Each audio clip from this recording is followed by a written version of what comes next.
Poursuivons donc en parlant d'intelligence artificielle. Oui, parce que face à cette création et puis surtout à cet essor fulgurant, soyons honnêtes, nous nous sommes tous au moins une fois interrogés. Mais comment ferons-nous pour ne pas nous laisser dépasser par ce que nous avons créé ? Et à travers cette question, c'est d'ailleurs plus généralement tout le rapport de l'homme à la machine qui est interrogé. Notre prochain conférencier semble avoir une réponse à cette angoisse et c'est dans le champ des valeurs qu'il va la chercher. Je vous demande d'accueillir cet universitaire enseignant les sciences humaines en école d'architecture et dans différents instituts de formation privés, Olivier Eichenlaub.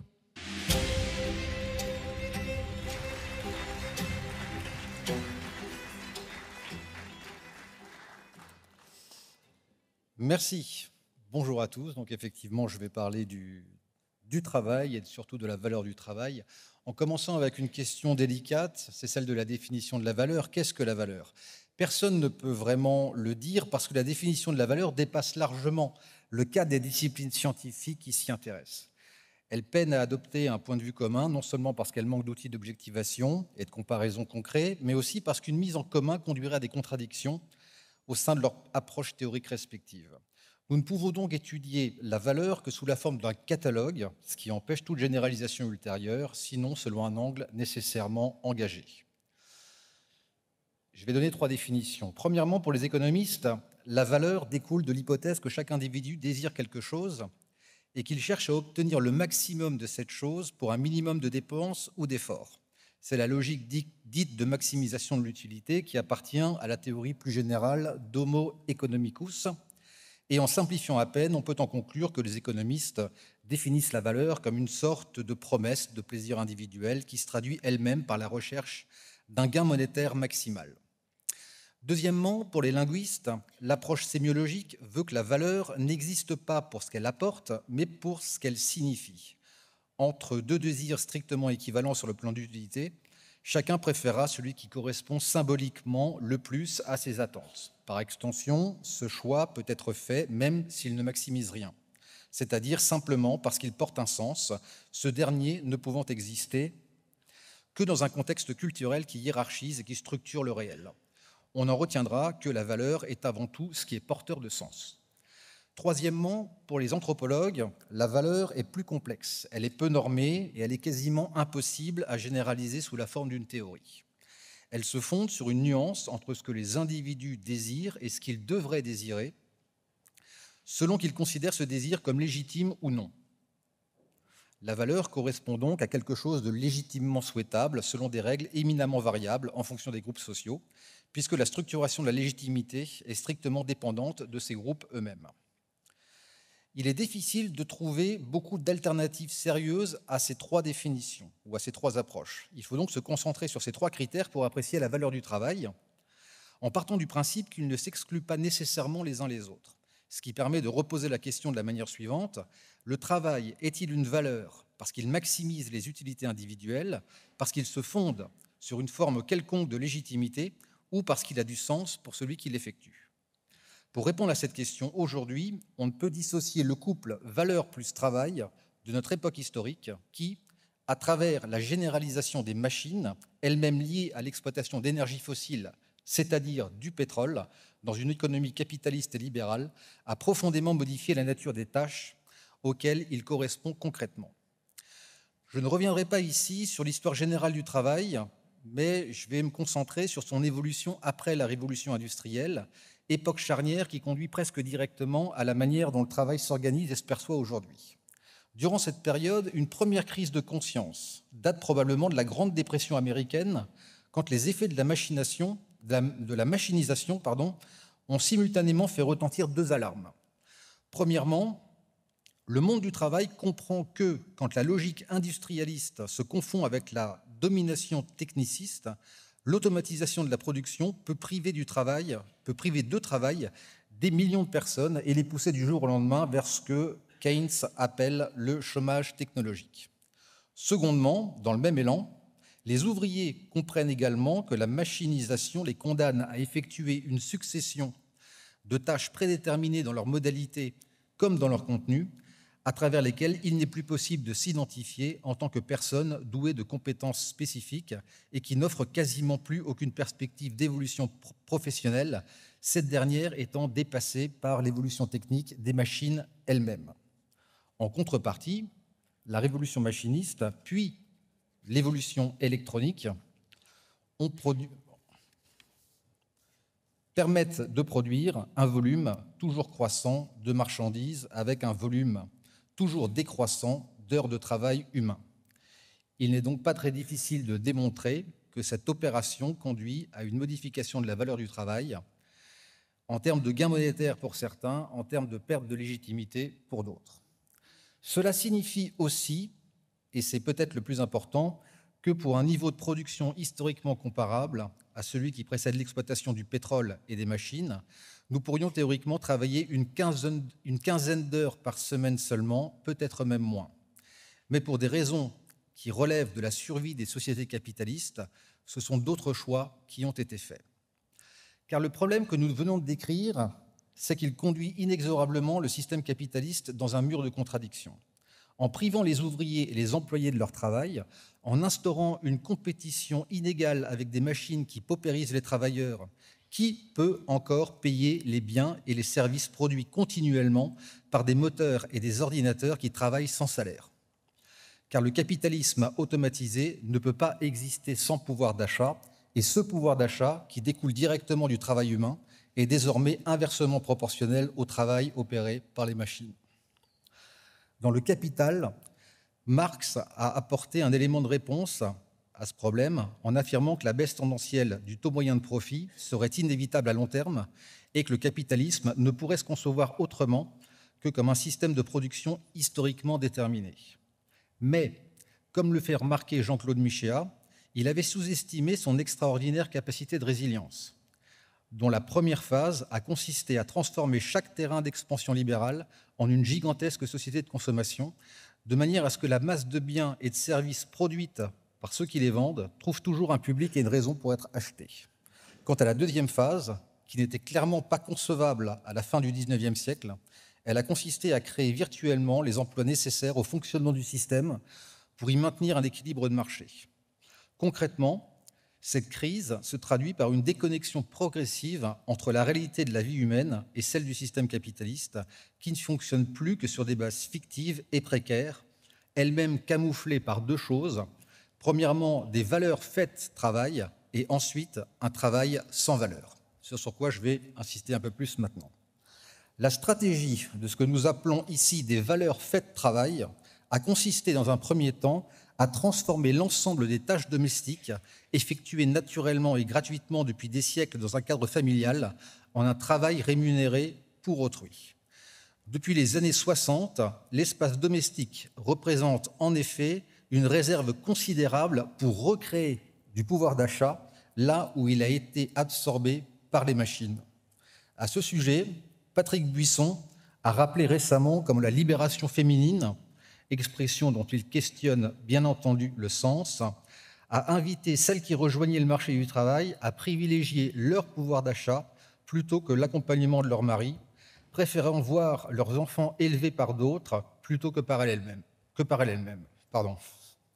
En remplaçant des traditions familiales établies, cette libération a renforcé la consommation autonome d'inconnus dont le travail consiste à partager l'intimité d'autres inconnus.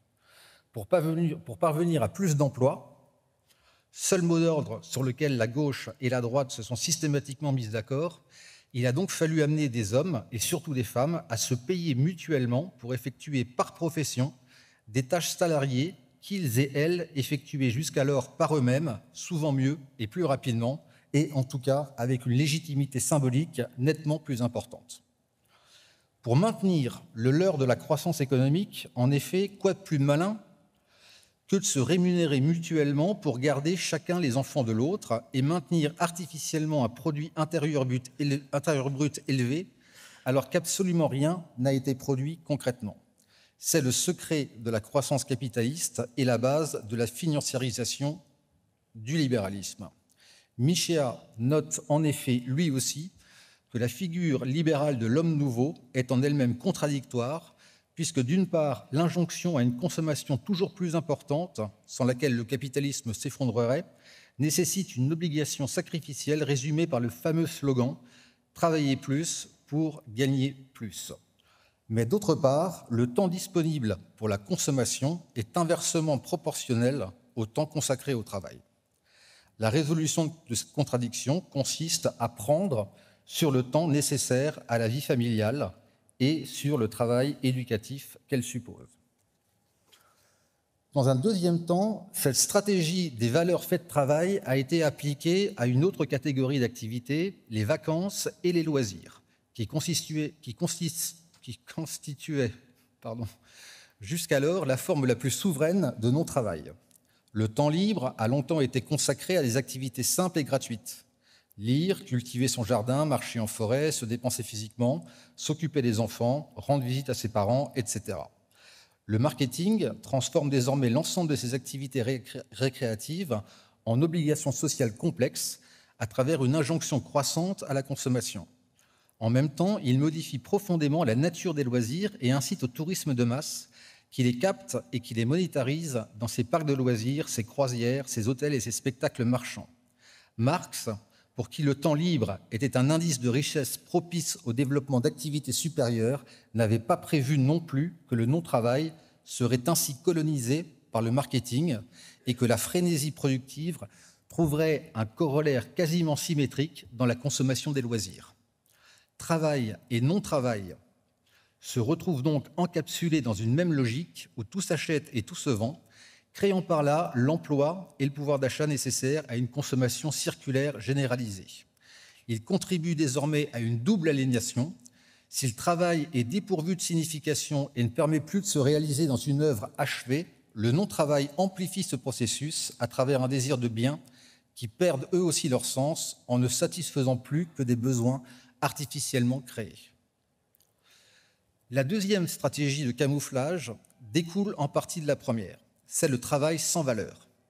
Ces rouages ont été remarquablement mis en évidence par l'anthropologue américain David Graeber dans un best-seller provocateur mais néanmoins très sérieux, Bullshit Jobs. De prime abord, on pourrait penser que les bullshit jobs sont simplement les emplois qui restent dans un monde où les machines remplacent les travailleurs. Mais la réalité est bien plus sophistiquée, puisque ce qui reste est désormais construit, hiérarchisé et politiquement défendu pour maintenir le capitalisme financier à flot. En effet, le nombre de travailleurs nécessaires à la production étant en diminution constante, deux catégories de population augmentent naturellement. D'un côté, ce sont les chômeurs. De l'autre, ceux qui se voient désormais payés à ne rien faire. Plutôt qu'une réduction des heures travaillées, de nouveaux emplois ont en effet émergé dans les métiers de service, notamment dans le télémarketing, le droit des affaires, l'administration des universités et des hôpitaux, les ressources humaines et les relations publiques, les supports techno-administratifs ou les industries dites auxiliaires. Par définition, dans ces secteurs comme dans d'autres, les bullshit jobs s'associent à une forme d'emploi rémunéré si totalement inutile, superflu ou néfaste que même le salarié concerné ne parvient pas à justifier son existence. Si cette réalité peut paraître choquante, parce qu'elle est de plus en plus visible, elle est néanmoins acceptée pour deux raisons fallacieuses, mais socialement bien ancrées. Premièrement, elle maintient le travail, même sans qualité, dans une position conforme à son époque, comme une fin en soi, comme la seule activité capable de donner un vrai sens à l'existence.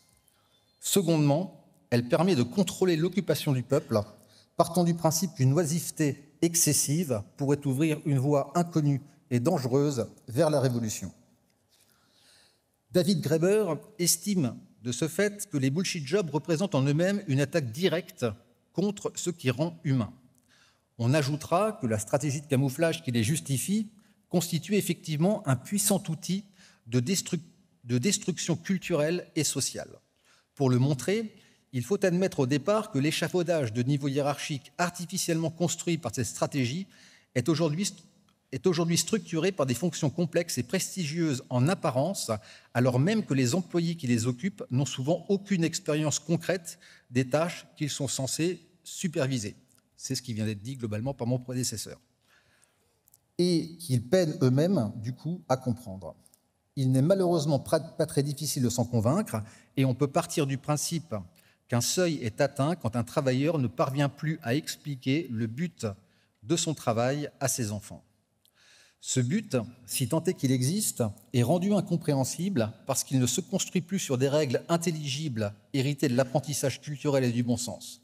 Il se fonde sur un prisme factice qui place le marketing au sommet des nouveaux vecteurs de sociabilisation et de compréhension du monde. On rattrape donc naturellement l'analyse d'André Gorz, pour qui c'est bien l'abstraction mercatique qui fournit au capitalisme les consommateurs dont il a besoin, en façonnant leur imagination, leur jugement, le goût des enfants, en inventant les normes de la beauté, du confort, de l'utile, de l'agréable, de l'élégance, de l'expression de soi. En somme, le marketing en lui-même est une néoculture mondialisée qui ne pouvait naître qu'en se substituant aux cultures locales héritées.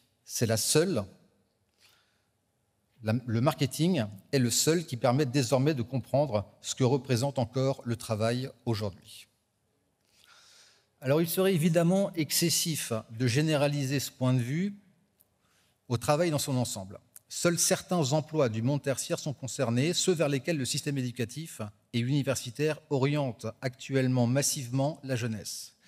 Dans de nombreux autres secteurs, c'est encore la notion antique d'honneur qui commande aux exigences et aux relations sociales.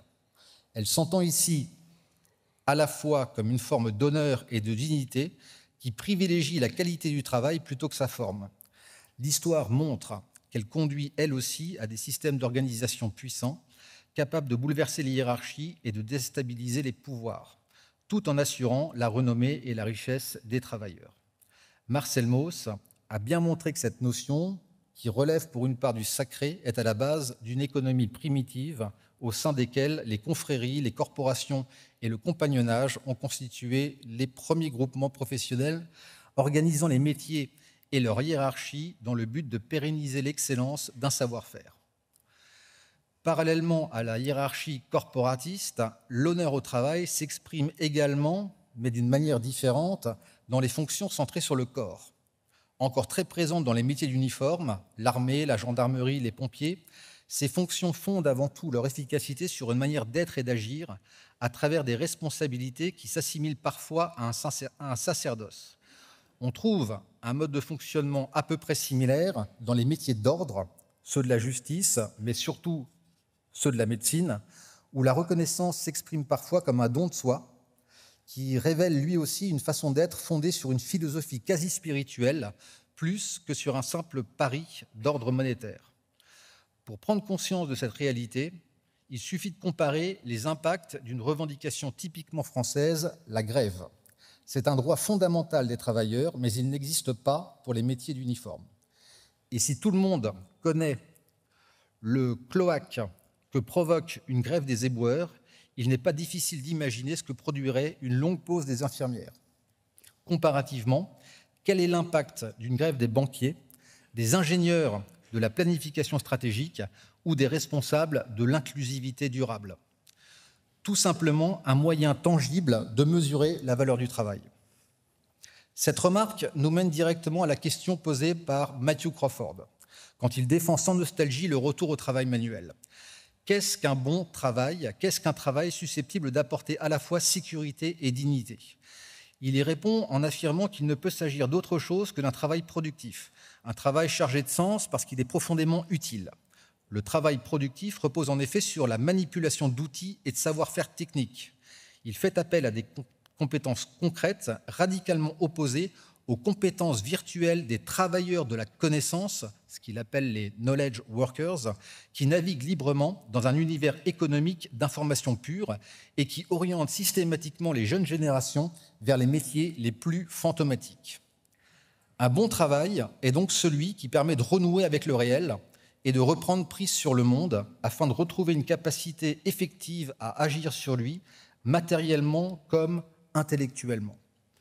Deux vertus en découlent. Premièrement, celle d'un travail doté de sens, conforme à l'éthique personnelle de celui qui l'exécute et non aux seules valeurs monétaires d'un système économique aliénant. Le sens doit alors être considéré comme la première valeur à associer au travail. Secondement, celle d'une plus grande forme d'autonomie individuelle, une capacité augmentée d'agir librement selon des règles que l'on définit soi-même comme légitimes. La légitimité constitue alors la deuxième valeur à associer au travail. Ainsi, sens et légitimité sont deux valeurs qui se complètent dans une lutte pour l'expression active de l'individu. Elles constituent un moyen de renouer avec la prospérité et la pérennité au cœur même du monde moderne. André Gorz disait que ce sens doit se confondre avec le mouvement même de la vie, qu'il doit être le temps de la vie et avoir pour fin non la production de choses extérieures, mais le propre épanouissement de chacun. En d'autres termes, la valeur concrète du travail ne peut apparaître que sous la forme de ce qu'Ivan Illich appelle une dis-valeur, celle qui se dérobe au calcul économique, mais qui n'en demeure pas moins absolument essentielle à l'épanouissement de la vie. Sur ce plan, l'incertitude actuelle alimente le malaise pessimiste des jeunes générations. Après avoir connu l'enfermement des confinements sanitaires, après avoir subi les injonctions à la poursuite d'études par principe, après avoir renoncé à des emplois dont ils peinent à trouver le sens et l'utilité, on peut comprendre que ces jeunes générations n'aient plus vraiment de raison d'envisager leur avenir avec confort et sérénité. Mais cette situation d'incertitude peut également constituer la base d'une renaissance. Dans le monde d'après, il faudra peut-être apprendre à assumer de manière créative notre inutilité économique face aux machines, en reconstruisant intégralement tous nos rapports à l'autre et à la nature. Si l'on part du principe que l'assise libérale n'est possible que par une altération préalable des cultures héritées, on peut également penser que la mise en pause du système conduira à de nouvelles solidarités locales. Elle permettra de se libérer d'une sociabilisation conçue uniquement par la valeur monétaire du travail, refondée sur la recherche éthique de sens et de légitimité. C'est la voie de l'épanouissement personnel qui constitue la force collective des peuples, redevenus capables de déterminer par eux-mêmes ce dont ils ont besoin, ce qui est superflu, en se libérant des modes et des injonctions marchandes. Et il n'est pas impossible qu'à terme, cette force soit un vecteur de puissance bien plus solide que la prospérité économique ou le pouvoir d'achat. Pour le savoir, il faudrait dès à présent cesser de vendre et d'acheter des travails et une culture factice pour s'appuyer sur l'existant, celui par lequel les sociétés se sont historiquement produites, socialisées et éduquées. Cette option comporte évidemment un risque, celui du renoncement à la compétitivité économique au sein du monde moderne. Mais qu'est-ce que la puissance économique aujourd'hui, sinon un système circulaire de consommation de biens et de services, de spectacles et de loisirs industrialisés? N'est-il pas plus fondateur, en termes de puissance, d'affirmer une volonté d'y renoncer par goût de l'éthique et de la liberté, plutôt que de continuer à s'y soumettre par conformisme? C'est en répondant à cette question que nous devons aujourd'hui réévaluer notre rapport à toutes les activités alternatives au travail rémunéré dans le simple but de générer du pouvoir d'achat.